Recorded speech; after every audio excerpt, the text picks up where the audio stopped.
A well-known shaykh lay on his deathbed. The question of passing on his mantle to a worthy successor was very much on his mind. He called 3 of his best disciples to his presence. The disciples came and after kissing the hand of the sheikh, respectfully seated themselves next to his bed.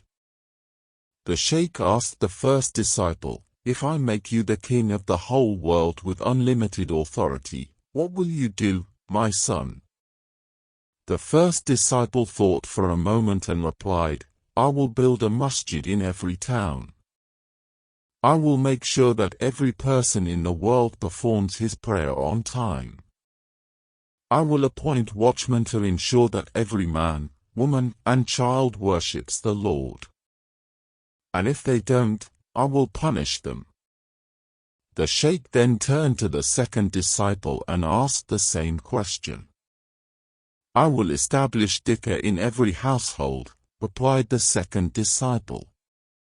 "I will ensure that the name of God is recited in every household morning and evening.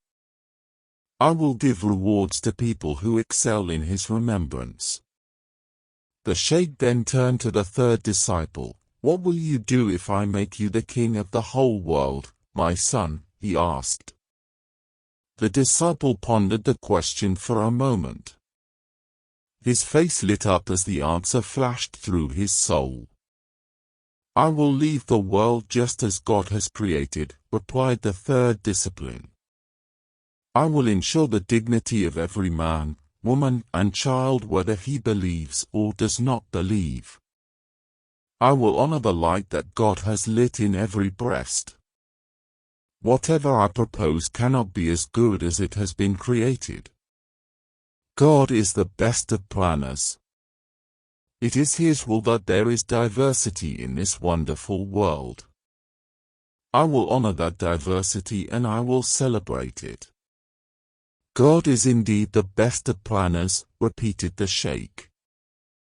He then placed his turban on the third disciple, gave him his robe and passed on the secret of his mantle to him.